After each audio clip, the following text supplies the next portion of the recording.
Magsitayo tayong lahat para sa ating panalangin.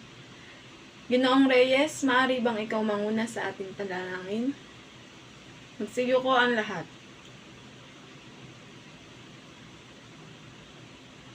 Magandang hapon, grade 6 mabuhay. Bago kayo umupo, pakipulot ang mga basura sa ilalim ng inyong mesa at pakiayos na rin ang inyong mga upuan.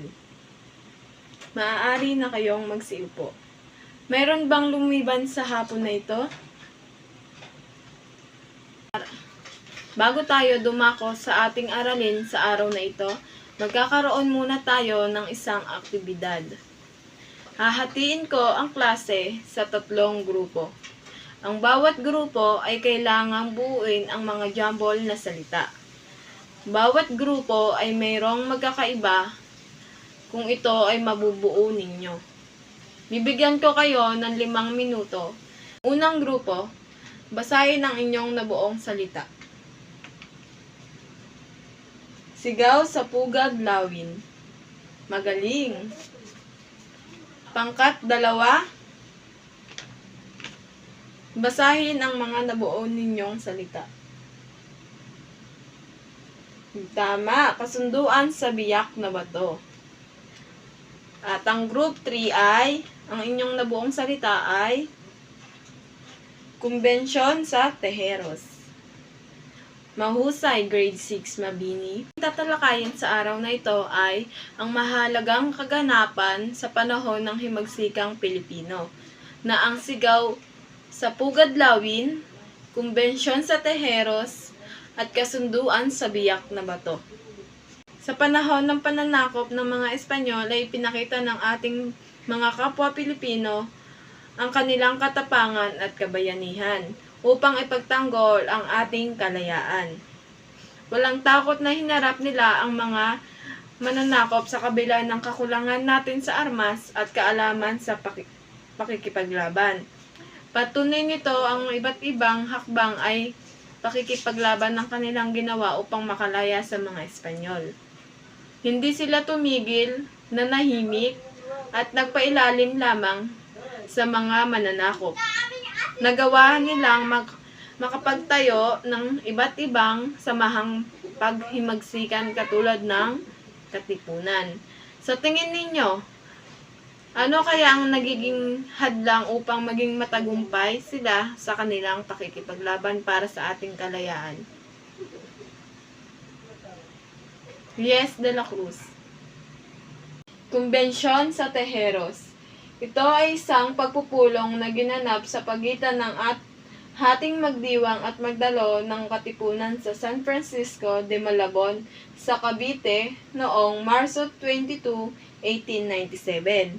Ito daw po ang kauna-unahang pampanguluhan at ipangalawang pampanguluhang halalan sa kasaysayan ng Pilipinas. Ang sigaw sa pugad lawin.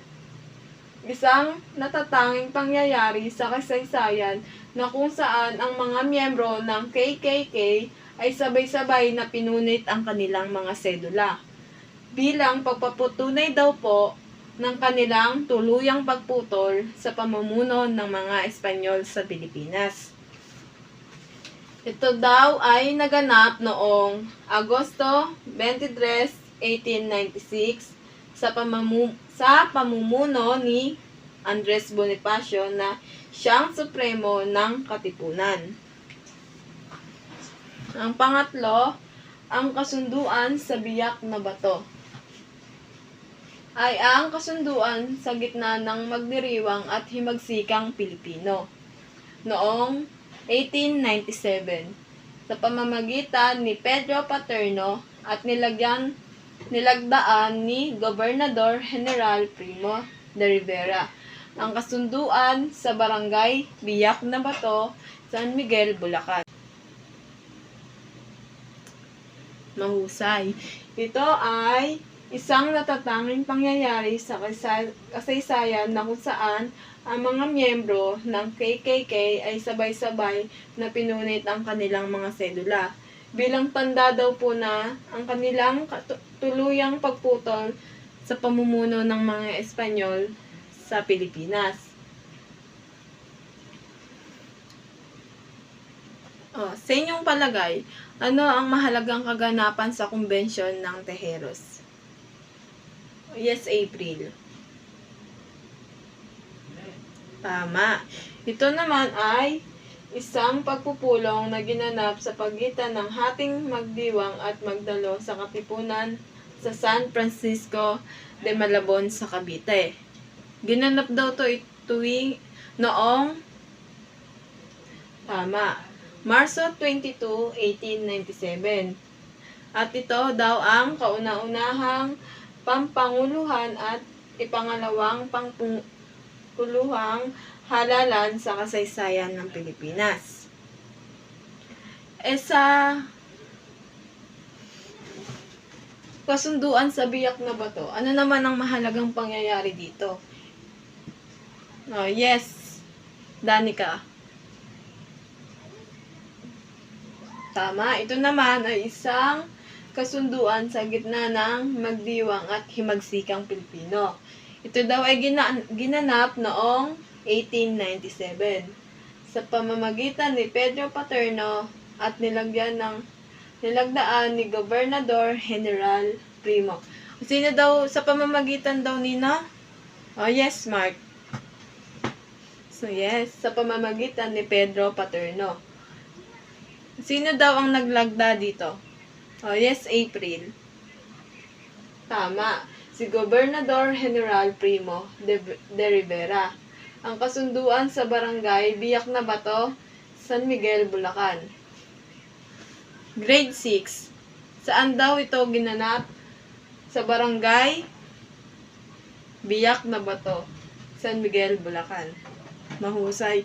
Ito lamang ay patunay na kayo nga ay nakikinig sa ating klase. Muli, magandang umaga grade 6. Ngayon, tatapusin na natin ang aralin natin tungkol sa mga mahalagang pangyayari sa panahon ng himagsikan. Bago tayo magsiuwian, magbibigay ako sa inyo ng takdang aralin at ipapasa nyo ito sa akin sa Webes. Babasahin ko ang mga panuto nito. Hanapin ang mga inilalarawan ng mga salitang nasa hanay A at nasa hanay B. Isulat ang titik sa patlang. Ang pangalawa ay basahin ang pangungusap at isulat ang tama kung nagsasaad ng ito ng katotohanan. Mali kung hindi. Isulat ang mga sagot sa patlang. Muli ito ay ipapasa sa Webes. So, goodbye grade 6. See you on Thursday. Thank you.